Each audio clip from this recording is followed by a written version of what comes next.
settembre, espressi l'auspicio che quel semplice gesto personale potesse diventare il seme di qualcosa di più grande, un legame formale e duraturo tra le istituzioni. Oggi, a soli 8 mesi di distanza da quell'evento, quel desiderio prende forma. Ci ritroviamo qui insieme per sottoscrivere il patto di amicizia tra il comune di Teramo e il comune di Longarone.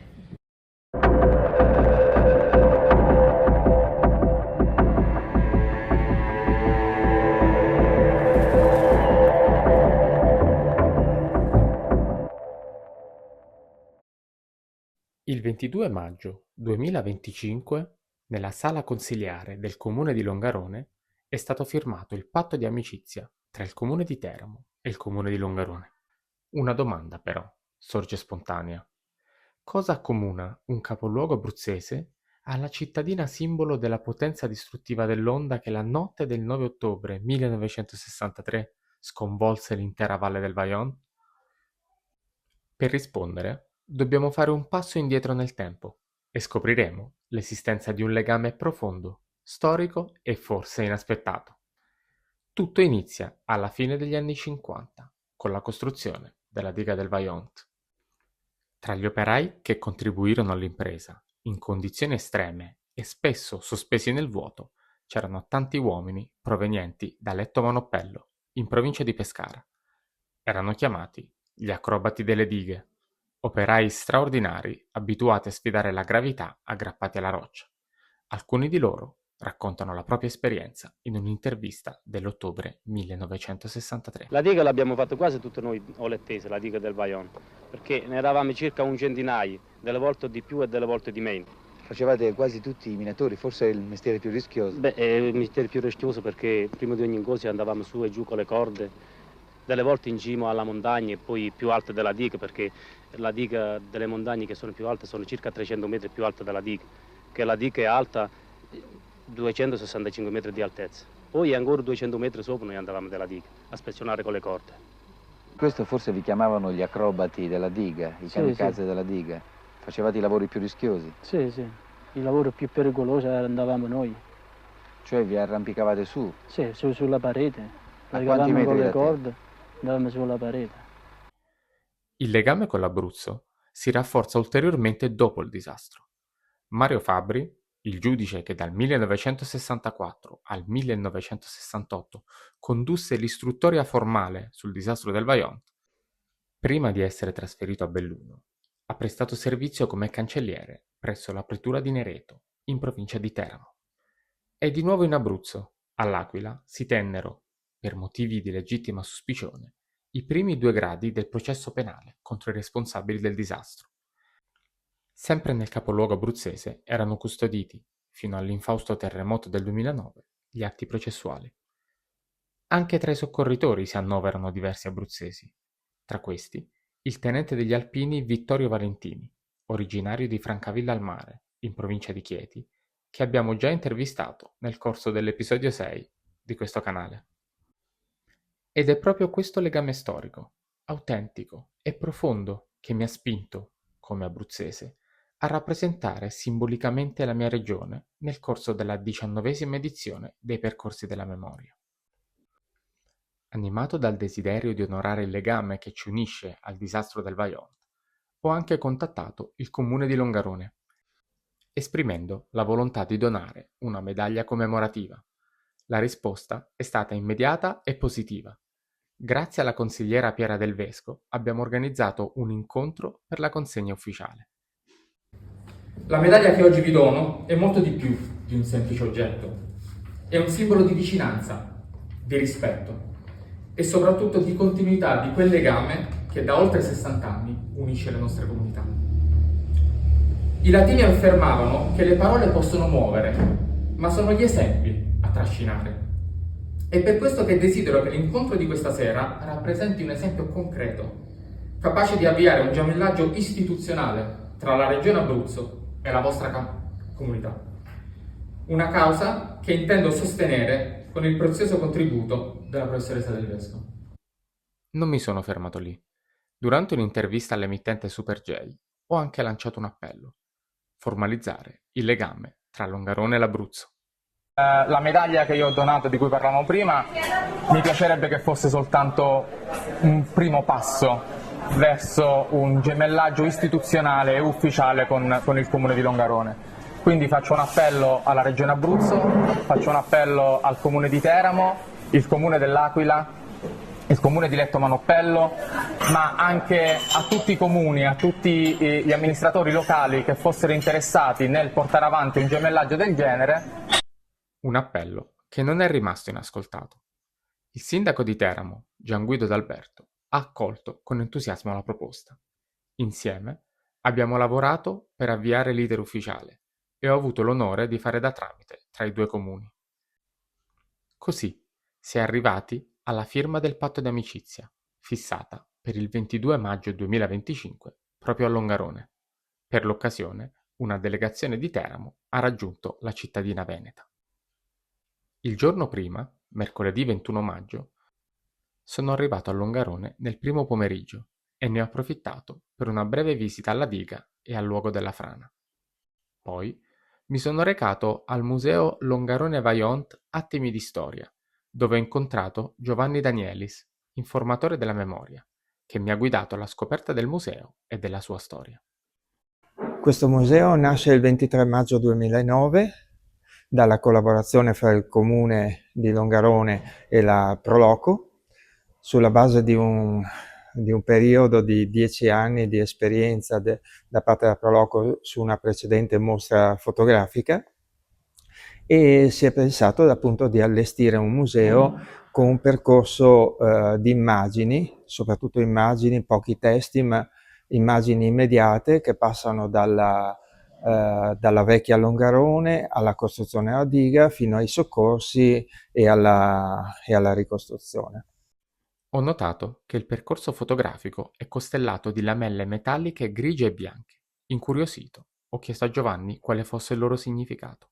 Le lamelle hanno preso ispirazione un po' da quelle immagini dei binari del treno piegati dall'onda, e vogliono rappresentare nella loro torsione la sofferenza di quella notte.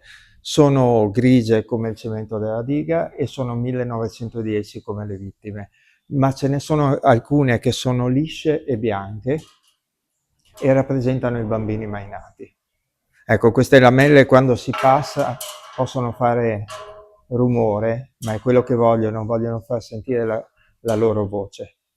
E ce ne saranno poi alla fine del percorso alcune che sono più scure, sono più ritorte, perché sono quelli che non sono morti quella notte, ma che continuano ad ogni anniversario a morirci dentro per la sofferenza, e sono i nostri superstiti.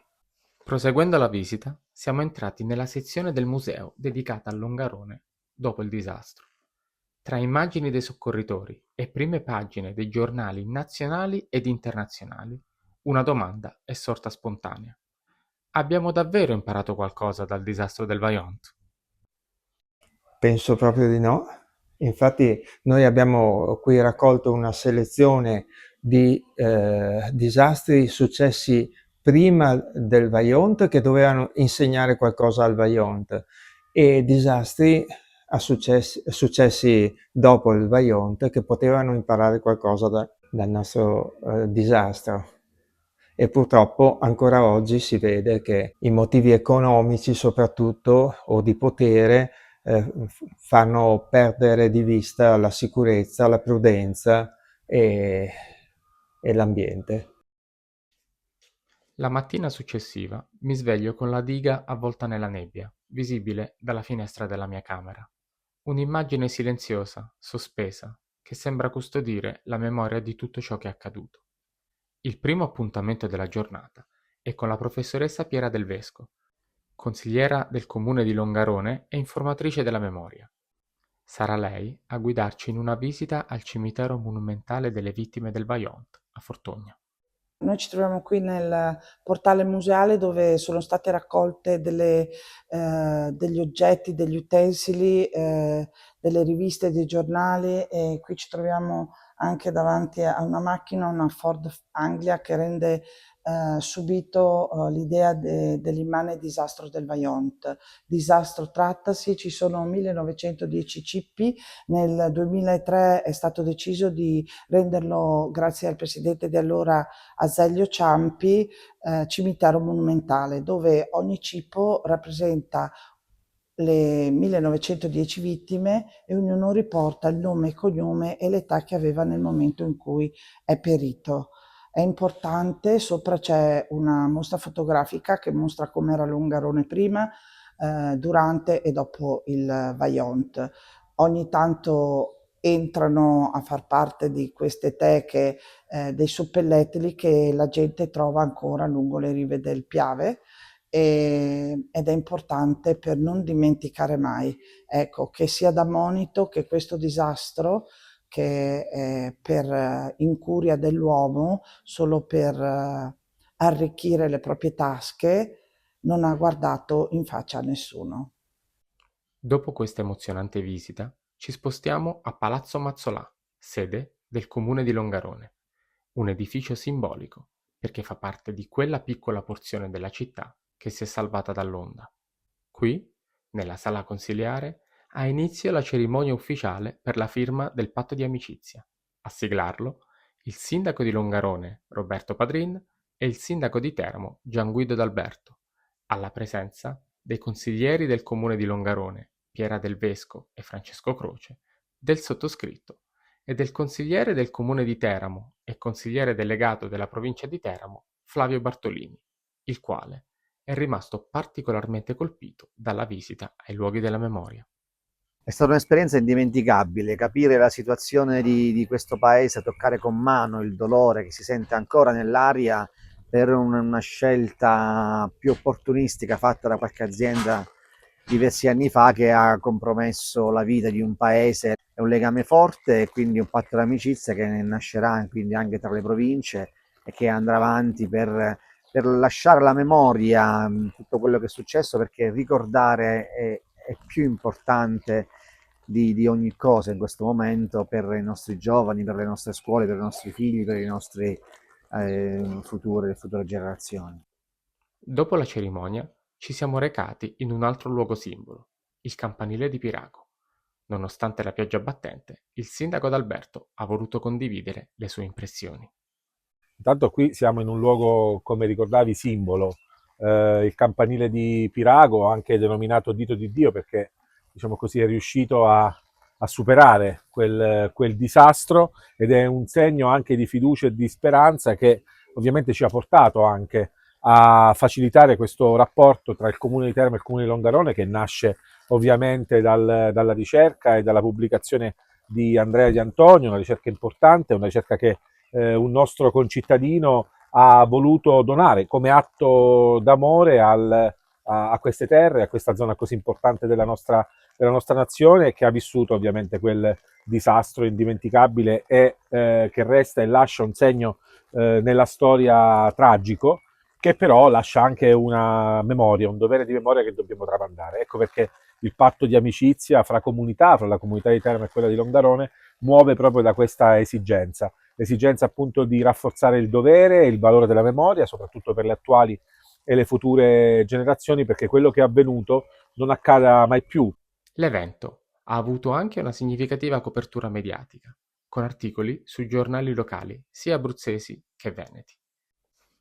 Inoltre, ho avuto modo di parlare di questa iniziativa in una nuova intervista rilasciata a Super J, grazie al giornalista Alessandro Di Emidio. Ci tengo a ringraziare per questo risultato in primis il sindaco Gianguido D'Alberto, che ha creduto in questo progetto e lo ha portato a compimento in tempi eccezionalmente brevi, ma anche la consigliera Maria Cristina Marroni, che si è fatta da subito promotrice di questa iniziativa, il sindaco Roberto Padrin del comune di Longarone, ma anche la consigliera con la delega ai patti di amicizia del comune di Longarone, Piera Del Vesco.